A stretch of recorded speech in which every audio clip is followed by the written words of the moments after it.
Muy buenos días a este nuevo programa número 95 del cuarto miércoles de la cuaresma del ciclo B. Les habla su servidor el Padre Joaquín del Valle o Reverendo John Soria con este tema que une las lecturas de hoy que vamos a escuchar y que se trata de la revelación divina o palabra revelada a través de los profetas, a través de la Torá o el Pentateuco y también de los demás escritos. Vamos a escuchar lo que nos dice hoy la palabra de Dios en el profeta Isaías, capítulo 49, 8 al 15, el Salmo 144 y el Evangelio de Juan, capítulo 5, 17 al 30. Escuchemos pues lo que nos dice Isaías, capítulo 49. Esto dice el Señor: en tiempo de la misericordia te escuché, en el día de la salvación te auxilié. Yo te formé y te he destinado para que seas alianza del pueblo, para restaurar la tierra, para volver a ocupar los hogares destruidos, para decir a los prisioneros: salgan, y a los que están en las tinieblas, vengan a la luz. Pastarán de regreso a lo largo de todos los caminos, hallarán pasto hasta en las dunas del desierto.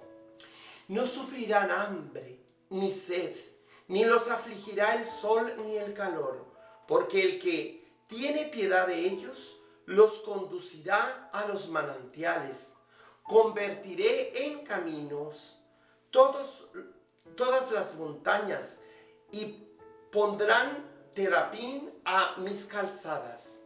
Miren, estos vienen de lejos, aquellos del norte y del poniente, y aquellos otros de la tierra de Senim o del sur. Griten de alegría cielos, regocíjense tierra, rompan a cantar montañas, porque el Señor consuela a su pueblo y tiene misericordia de los desamparados.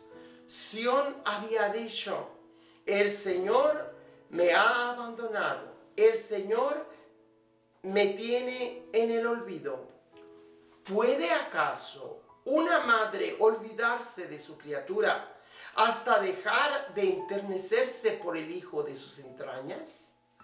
Aunque hubiera una madre que se olvidara, yo nunca me olvidaré de ti, dice el Señor Todopoderoso. Palabra de Dios.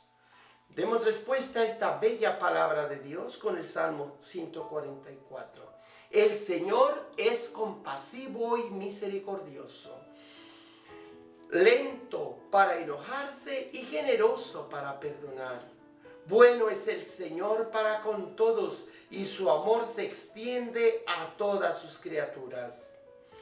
El Señor es siempre fiel a sus palabras y bondadoso en todas sus acciones.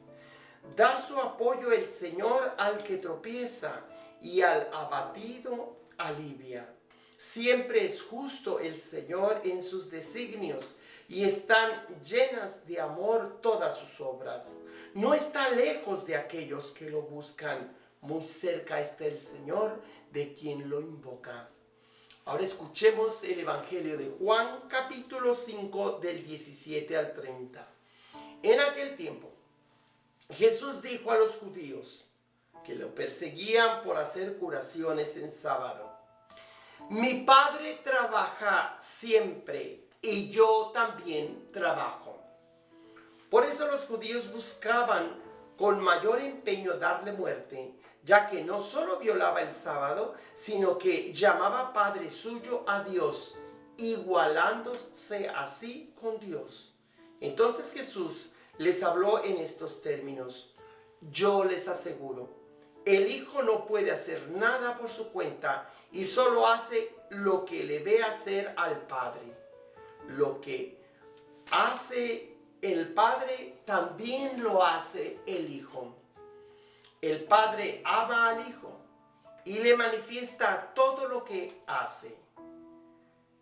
Le manifestará obras todavía mayores que estas, para asombro de ustedes.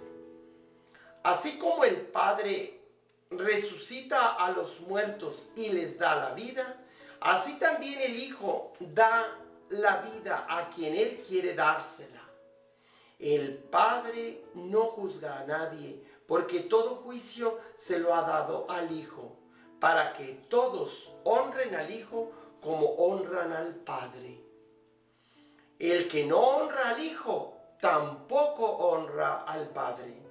Yo les aseguro que quien escucha mi palabra y cree en el que me envió, tiene vida eterna y no será condenado en el juicio, porque ya pasó de la muerte a la vida. Les aseguro que viene la hora, y ya está aquí, en que los muertos oirán la voz del Hijo de Dios, y los que la hayan oído vivirán.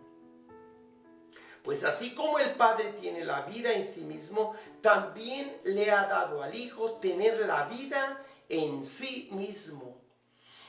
Y le ha dado el poder de juzgar, porque es el Hijo del Hombre. No se asombren de esto, porque viene la hora en que todos los que yacen en la tumba oirán mi voz y resucitarán. Los que hicieron el bien para la vida, los que hicieron el mal para la condenación. Ya nada puede hacer, yo nada puedo hacer por mí mismo. Según lo que oigo, juzgo. Y mi juicio es justo, porque no busco mi voluntad, sino la voluntad del que me envió. Palabra de Dios. Hermanas y hermanos, de verdad que este día nos habla claramente la palabra de Dios de por qué el profeta Isaías es llamado como alianza de Dios. De hecho, él o en Isaías, igual que Elías, el más representativo profeta de todos, de toda profecía, pues ya que cuando viene Cristo precisamente están en diálogo con él en el monte en el monte Tabor.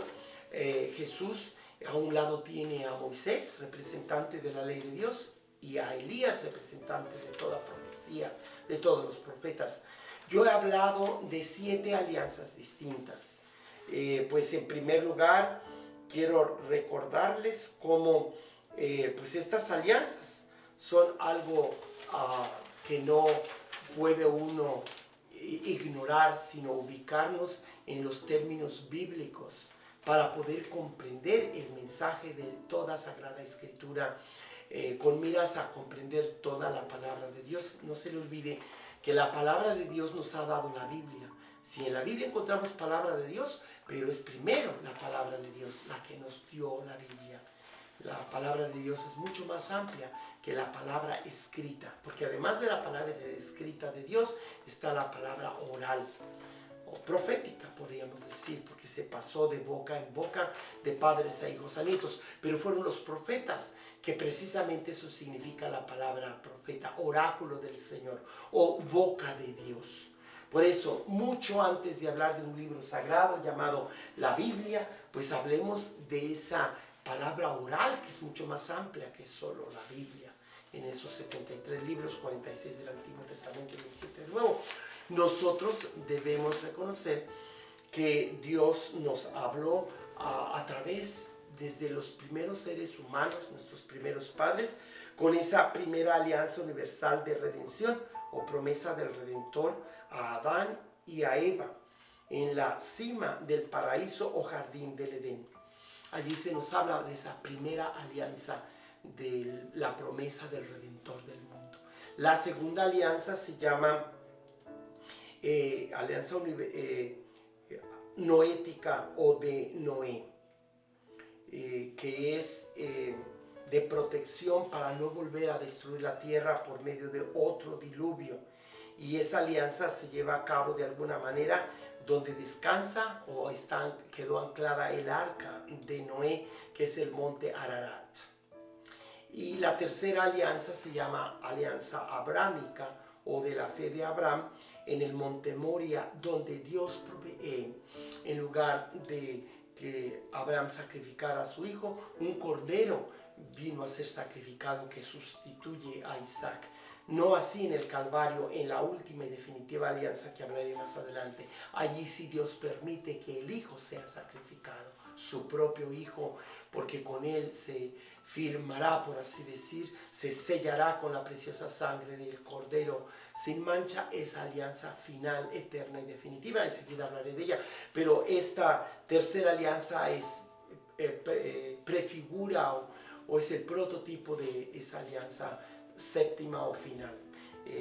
Hablemos ahorita pues de la cuarta alianza. Esta alianza abrámica es la tercera. La cuarta alianza es la alianza mosaica o de Moisés en el monte Horeb o Sinaí. Allí estableció Dios una alianza con su pueblo. Estos son los mandamientos que les doy. Si ustedes cumplen mi palabra, yo seré su Dios y ustedes serán mi pueblo. Desafortunadamente son leyes impuestas desde fuera de la persona y una instrucción o mandato que viene de fuera que no lo asimila uno, pues lo cumple uno a regañadientes, no sale del corazón. Por eso ellos fueron tantas veces infieles y tantas otras Dios no solamente les permitía que sufrieran las consecuencias de haber sido infieles a esa alianza, sino que después tendría que hacer la promesa de una alianza que sería impuesta desde dentro del corazón para que la practicaran con gusto. Pero ahorita pues en este caso, esta cuarta alianza mosaica pues habla de la importancia del decálogo o de las leyes de Dios que hemos escuchado hoy en la palabra de Dios. Ese decálogo de sabiduría que el catecismo de la Iglesia Católica pues nos habla de que es posible cumplir a pesar de que cueste un poco, pero con la gracia y el poder que Dios nos da, sí podemos cumplir esa palabra externa porque el Espíritu Santo la hace interna para que deseemos, para que busquemos de corazón cumplir el mandato del Señor. Esa cuarta alianza de Moisés. Y viene una quinta alianza que es el tema de la palabra bíblica y litúrgica de hoy, cuando oímos a Dios que le dice a Isaías, te hago mi alianza. El profeta es transformado en alianza, su persona. Obviamente todo profeta de alguna manera prepara al gran profeta prometido desde Moisés. Vendrá un profeta a quien deben escuchar y se refiere a Jesucristo como profeta máximo, palabra máxima de Dios. Hecho ley suprema, lo que yo llamo la sexta palabra de Dios. Por un lado, la cuarta alianza mosaica del decálogo es también la sexta palabra de Dios. Recuerden que antes les he hablado de que hay 7 palabras de Dios en total. La palabra creacional o portentosa de Dios, la palabra tradicional u oral de Dios, segunda, la tercera palabra histórica o política o social o comunitaria de Dios.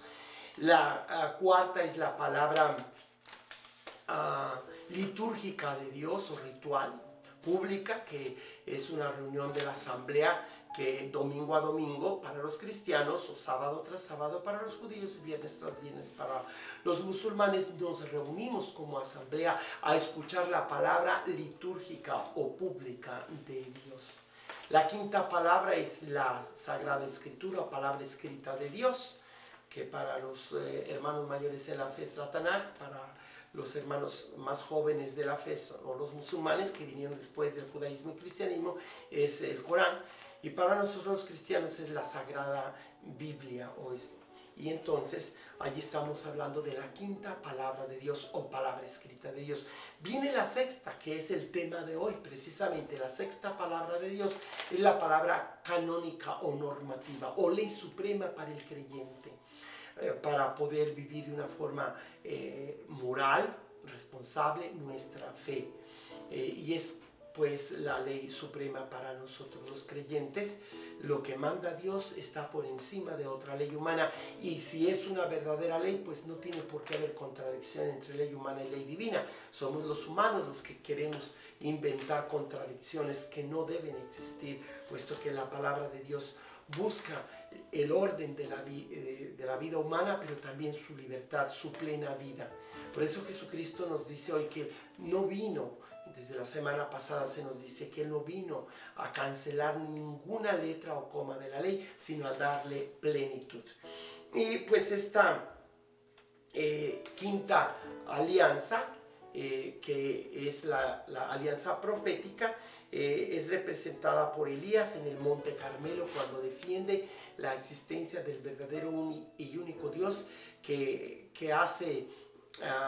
demuestra la derrota de los falsos dioses o ídolos de la reina malvada que busca perseguir y matar a Elías. Pues el Monte Carmelo, que es el nombre de la parroquia donde sirvo, representa realmente al verdadero y único Dios, como la Santísima Virgen de Guadalupe revelara también a Juan Diego. Soy Teotl, la madre del verdadero y único Dios, del junto y del cerca, por quien todo vive. Y la séptima palabra de Dios es nada más ni nada menos que Jesucristo. La última palabra de Dios, porque también representa la nueva y eterna alianza de Jesucristo, ya que por su sangre derramada en la cruz, en el monte Calvario, pues representa ese sacerdocio, profetismo y su identidad de ser rey o servidor, en el que con ese sacerdocio eterno su alianza es eterna, no necesita que se repita muchas veces o por medio de la sangre de los animales, sino que con su propia sangre, como nos lo dice la carta a los Hebreos, que Jesucristo es el sacerdote perfecto, porque también es la ofrenda perfecta, porque también es el altar adecuado donde Él mismo se ofrece a Dios su Padre. Ese altar es la Santa Cruz, o el altar donde celebramos la Santa Eucaristía. De esta manera, pues esta quinta alianza, que es la alianza profética, pues mira a esa sexta alianza, que es la alianza davídica o de gracia. Esa alianza que Dios hace con David al prometer que le dará estabilidad a su reino y sobre todo un reino eterno. Es la promesa que se le hace a David, y no porque sea muy bueno, es un pecador, es un homicida, porque manda matar al marido de su amante, fíjese nomás, y con todo el Señor no le toma en cuenta el pecado por el don de la gracia que Dios tiene hacia David. Por eso, cuando David quiere hacer un templo para Dios, Dios le dice, no, yo soy quien te voy a dar a ti una casa. Es decir, pues una descendencia que llevará tu nombre por siempre. Y esa sexta alianza tiene su cumplimiento en la séptima, nueva y definitiva alianza, o alianza eterna, por Jesucristo para todos los pueblos de la tierra, porque en Jesucristo se nos ofrecerá esa alianza o compromiso de Dios para darle el perdón a todo aquel que humilde y honestamente, con fe y amor, reconozcan que en Jesucristo obtienen el perdón. Y por lo tanto nosotros hemos sido bendecidos, todos los seres humanos han sido bendecidos. Sin embargo, cada uno por la puerta de la fe, que es el bautismo, deben aceptar venir a ese rebaño, a esa iglesia donde se nos da todos los frutos de la nueva y eterna alianza sellada por la sangre de Jesucristo. Por favor, comparta este video con los demás y recuerde hacerle like a su programa de Nuevo Día, de la nueva evangelización, de la nueva y tercera vía del Espíritu Santo. Que Dios los bendiga, y aquí nos vemos mañana a la misma hora. En el nombre del Padre, y del Hijo, y del Espíritu Santo. Amén.